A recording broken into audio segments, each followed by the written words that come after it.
El hongo Fusarium, conocido como FOC R4T, es un hongo que está causando devastación en los países en donde se encuentra.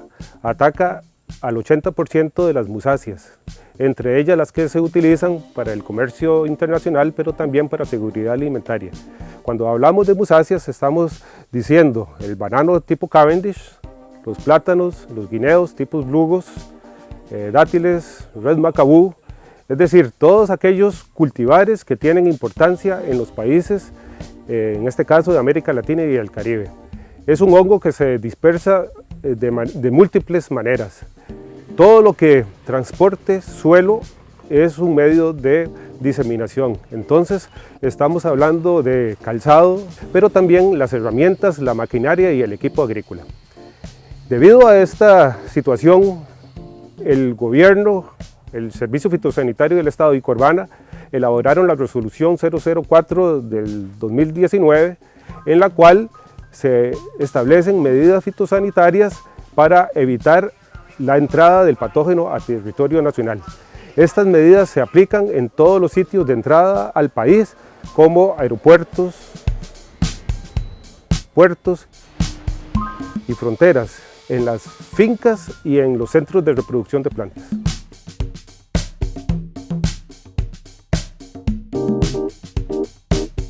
Se refieren a la protección de linderos a través de canales periféricos, cercas que pueden ser de postes de concreto o cercas vivas, para evitar que personas y animales ingresen a ella.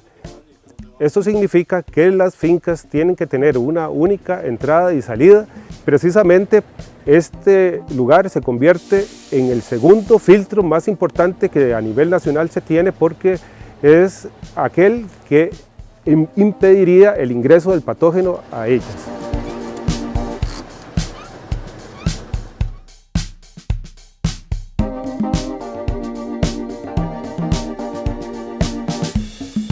En la entrada principal a la finca se encuentran los puntos de desinfección, tanto de calzado como de vehículos. Cuando hablamos de los sitios de desinfección de calzado estamos hablando de pediluvios, es decir, recipientes que tienen desinfectantes en los cuales el visitante tiene que ingresar de manera tal que su calzado quede totalmente humedecido. En el caso de vehículos, ya sean bicicletas, motos, carros o contenedores, se tiene que ser muy cuidadoso de manera tal que esté uno seguro que cualquier sitio de ese calzado, de ese vehículo, va a estar humedecido y evitará el ingreso del patógeno a la finca. ¿Qué productos se utilizan? Bueno, tenemos tres moléculas principalmente: los iodoforos, los amonios cuaternarios y el glutaraldehído en diferentes concentraciones que ya están debidamente probadas y que son eficaces para eliminar este patógeno.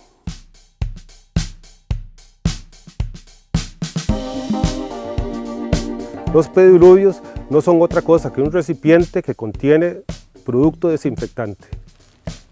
Pueden haber muchos tipos de pediluvios de acuerdo con la explotación en donde se establecen. Por ejemplo, en pequeños agricultores, un fondo de estañón de 200 litros podría ser suficiente. En el caso de explotaciones grandes de banano de exportación, pueden encontrarse diversos tipos, tanto para aquellos que se utilizan en la entrada principal como algunos que están entre la planta empacadora y el campo, o bien hasta en el campo. Es muy importante que los trabajadores y los visitantes introduzcan su calzado en el pediluvio, es decir, no evadan el pediluvio, que es una de las medidas de bioseguridad, como dijimos, más importantes de establecimiento e implementación en la finca.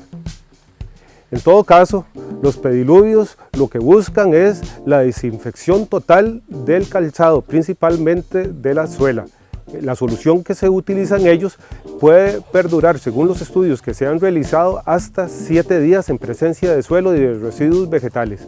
Una vez que se llega al término de los 7 días, ese caldo que tiene desinfectante, suelo y materiales vegetales tiene que ser desechado de manera correcta. Y en estos momentos lo que se está proponiendo es el uso de fosas sépticas y va a permanecer ahí hasta su degradación.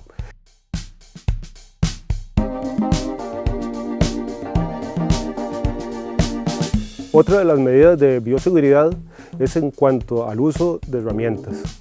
Se ha indicado que las herramientas tienen que ser de uso exclusivo de la finca. Esto significa que nadie debe ni de ingresar ni de sacar herramientas de la explotación porque podría ser un riesgo para la dispersión de este patógeno.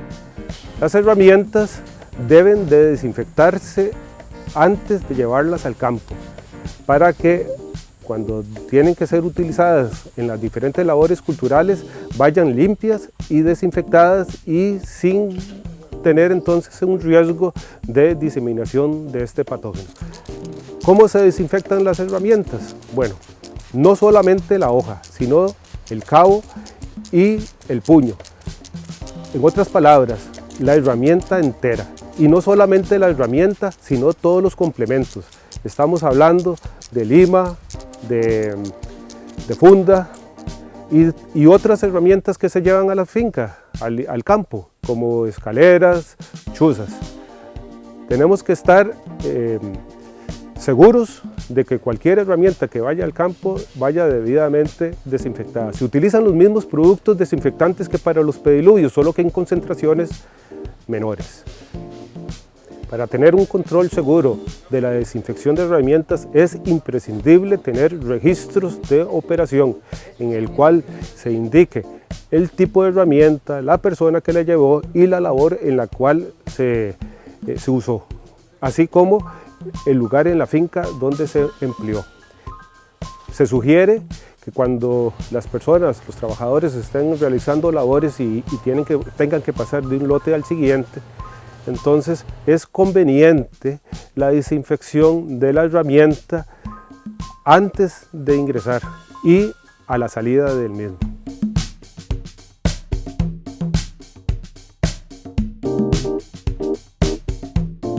Hemos hecho nuestro el lema australiano de entre limpio, salga limpio. Eso significa que las personas que visiten las fincas deben ser responsables de ir a ellas utilizando calzado limpio y ropas limpias sin suelo.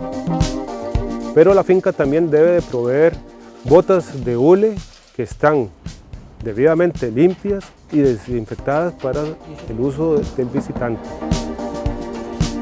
No toda persona que llegue a la finca puede ingresar. Acuérdense que solamente los imprescindibles, es decir, aquellas personas que tienen un valor agregado y que la finca va a tener una ganancia de su visita.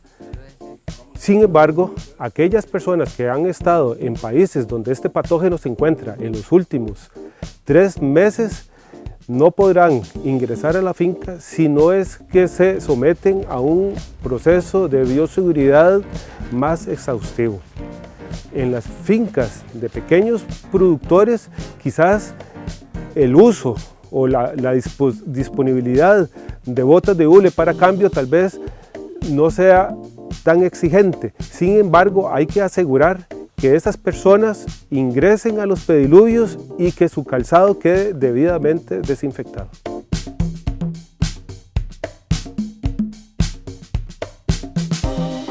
Tomen en cuenta que está prohibido sacar de la finca semilla, estamos hablando de semilla vegetativa, cormos, está prohibido sacar suelo y otros materiales vegetativos para que sean llevados a otras explotaciones.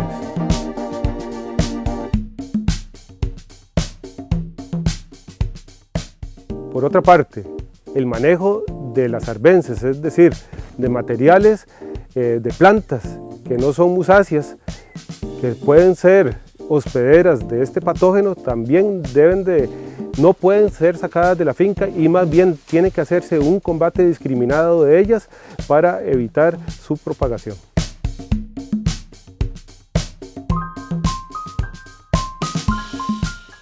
Como hemos visto, este patógeno puede dispersarse de múltiples maneras. Pero los animales domésticos, silvestres y hasta los insectos pueden jugar un papel muy importante en la dispersión. Por eso mismo, no se debe tener fruta madura porque podría ser atrayente de pájaros y otros animales que podrían entonces dispersar en sus cuerpos este patógeno. Pero también tenemos que tener mucho cuidado en el manejo agronómico de las plantaciones, porque la presencia de nemátodos y de picudo negro favorece el ataque del patógeno a las plantas de musáceas.